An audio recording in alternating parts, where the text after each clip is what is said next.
I'm 38 years old. I've never been married. I've never had children. I have 3 cats, but it's another Christmas that is about to come and go where my relationship status is the same.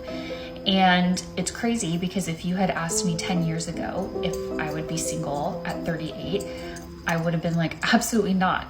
And if I am, then just me now, you know? I have such a complicated relationship with this time of year. I really do, because there's a part of me that feels really embarrassed about admitting that I want to be in a relationship. And I think a big part of that is it makes me feel like maybe I'm being needy or I'm being clingy and all these like, I don't know what it is, but it's almost embarrassing. It is, I feel embarrassed to be 38 and single and never married. I also think a part of me feels forgotten by God or the universe because I feel like I've done so much internal work on myself, and yet I feel like I can't seem to attract my person into my life. And even saying all of this out loud feels really cringy, which is why I'm making myself say it out loud and admit it. Because I'm sure that there's other people that feel the same way. But it makes me, I have a really hard time not wondering what is wrong with me. And I have to stop myself from going down that spiral because it can get very dark when I start to think of the reality is at my age, I may never have children at this point, and that makes me really sad. And there is a reality in which I don't ever find somebody, and that makes me really sad. So I guess I'm just sharing this for other people out there who may be single and having the same thoughts and feelings. I think she's describing the same thing that many like her are also feeling but refuse to admit, because they just can't stand being labeled a lonely Catwoman. And just like she even said, it was embarrassing to admit it. But I commend her for at least being willing to do that, because based on some other videos I've seen of hers, it seems like her reason for being in this position isn't exactly completely her own fault. So I can empathize and have sympathy for someone like her, unlike the many others who are obviously in this place for reasons that are their own fault. And instead of admitting that, they'd rather crap all over men and claim that they love being single, which for most of them is an obvious cope. The reality is that most of them actually have too much pride to admit the truth, which is that they do want a man and wish they had one, they just can't seem to find one who actually wants them. They'll behave as if they don't even like men and don't have one in their lives by choice, when actually they're just like those people who find out that someone doesn't like them, like a friend of theirs or an acquaintance, and they respond with, well, I didn't like you anyway. But actually they're crying inside because they truly did like the person but don't want to be perceived as the fool who got rejected. Although this chick, once again, as they often do, says she wants to find her person rather than saying that she wants to find a man. So again, it doesn't surprise me that someone who can't even openly say the words that they want a man still hasn't found him. But given that she seems like a sweet, decent person, hopefully she does. We're just coming out of a date and he's never gonna see me again. But he asked me a question that kind of made me go. He jokingly was like, oh, so who are these other guys that I'm in competition with? And I had to be like, other guys? No, you're in competition with me. You're competing against me because, Shocking. Listen, I'm fucking great. I'm fun. I know how to do everything for myself. But what is going to make you special enough for me to want to share my life with? Like, this man was like aghast because he was just like, I was being dead serious. Yeah, we believe you. And is anyone surprised that this is the guy's reaction? I was being dead serious. You guys have to remember, you're fucking great. And I think the longer I'm single, which I think is like coming on it's coming up 3 years now. There's something else that like I love more than myself. Again, not surprising. There's something else that like I love more than myself. I'm very sure of who I am as a person.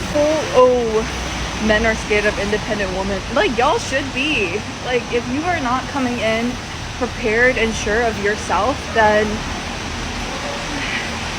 you're not game. What are we doing?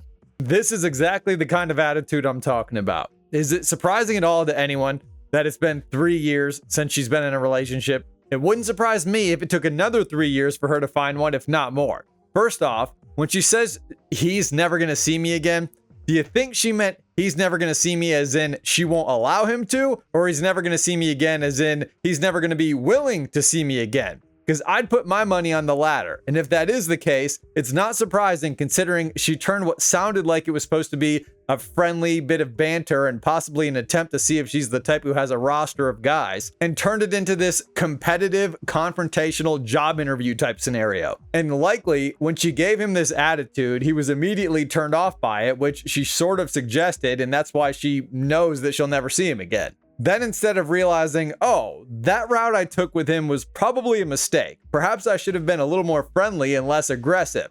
No, she walks out, gets on TikTok where she doubles down with the attitude and tries to convince herself and her audience that behaving this way was actually a good thing, despite it repeatedly churning out negative results. And notice how she said, I had to be like... And I had to be like other guys. No, you didn't have to be like. She could have easily said something sweet or charming to give him the impression that she's not going to be an exhausting wench and isn't dating tons of guys so that he knows she's serious about finding someone and about him potentially being that someone. But instead, she took that as an opportunity to tell him how capable she is of getting through life as a single person, and how if he wants to be with her, he's going to have to compete with her pride, her love of herself, and this single boss babe lifestyle that she's currently living. Which, one, no man wants to do, and two, isn't even true considering she's out here dating, obviously wanting to be in a relationship, and clearly, based on her own words, is a little upset about the fact that it's been 3 years since she was last in one. Oh God, it's coming up 3 years now. She's sitting here talking about how great and fun she is, which might be true, but if it is, then she's not proving it by acting this way on dates, and also if it's true, then where's the man? Why still no man?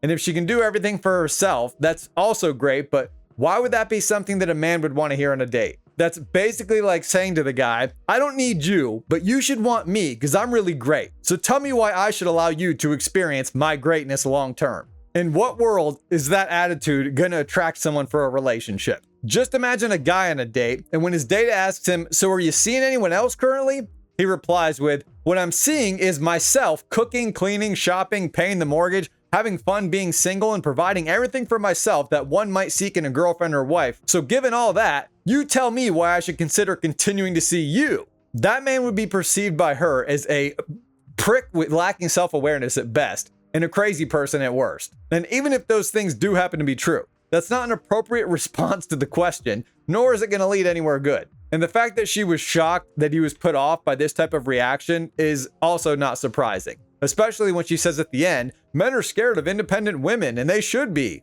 When in reality, no, they aren't. They just find them annoying and know being with them will lead to nothing more than an unnecessary headache. That's what men are supposed to do. They're supposed to provide for a woman. So when a woman already has everything. Oh, that's when they feel intimidated. That's when they feel intimidated. That man isn't intimidated by a woman like you. He's annoyed by a woman like you. Because a man doesn't want to date another man. He wants to date a woman. Let's flip it so it makes sense and kind of pay attention, right? A woman like you that's independent boss babe, she took on characteristic traits of a man, like being non-agreeable, being assertive, and being dominant, which is all A-type personality traits, which is a naturally masculine trait. A woman takes on that trait, it's like, ew, you're like a man now. So it's annoying. It's not intimidating. Now let's flip it. Let's say if you got with a man and he was very flamboyant and he didn't have any ambition and he was very agreeable. Like he was a yes man. Yes, baby, whatever you want, you can get this. He had no backbone. Would you feel intimidated by that man? No. If he was prettier. Checkmate. Wait, Stop it. no, No, the man, he's not feeling intimidated by the woman taking on masculine traits. He's looking for a feminine girl. He's just annoyed by it. Like, why are you trying to be a man? Be a woman. It's annoying. Just like you would be feeling, you wouldn't feel insecure. You would feel annoyed. Like, bro, why are you so girly? Why are you so feminine? That wouldn't make you feel insecure. So it's the same way. Yeah, although I think there is some merit to what he's saying regarding the whole male and female traits and how a boss babe attitude from a guy's perspective can feel like dating another guy, but I don't even necessarily look at it in those terms. Bottom line is, regardless of the whole gender argument, that type of attitude is just unpleasant and not conducive to a healthy, balanced relationship.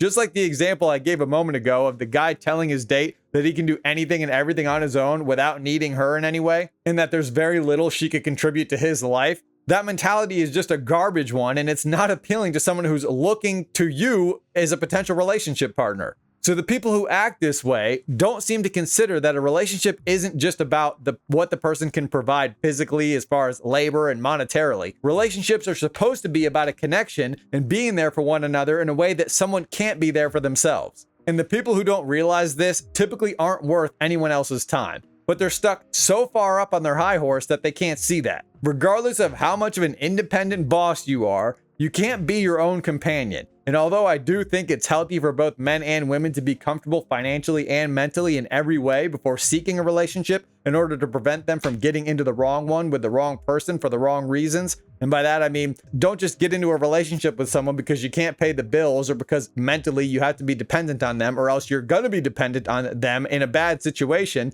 And that's not going to be good in the long run. You should be seeking out someone for a relationship to fulfill the needs that you can't possibly fill yourself, no matter how strong and independent you are. Someone you can connect with and get support from on a physical and emotional level, which unlike financial, mental, or label-based stuff, isn't something that you can provide for yourself. And if you're acting the way these people are with this extremely poor, unlikable attitude, then the emotional connection is never going to happen with anyone. Which is why, unlike that chick from the first clip, who explains in another video of hers that her reason for being single at nearly 40 is mostly due to her religious background and things that have nothing necessarily to do with a poor attitude, these other ones don't seem to deserve any sympathy or empathy because their own egos and attitude are largely responsible for their lack of ability to connect with anyone. When you're basically auditioning guys and treating dates like some kind of job interview that expects him to have endless qualifications but barely pays anything, very few guys are going to want to sign up for that. Not only because it's annoying, and just like the one chick said, you're competing with me. Yeah, I don't want to compete with you. I'm already competing in life in a million other ways. The last thing I want to do when I come home is have to compete with my wife too. And usually with these types, everything in a relationship will be a competition, which no self-respecting man with anything to offer is looking for. Men want a teammate in a relationship, not a competitor. And I got nothing more to say on this subject, so click another video now if you want to support the channel, or follow me on Twitter or Instagram, where I'll be posting different new content there soon. Thanks for watching. Until later, hope y'all take care of yourselves, and I'll see you on the next one.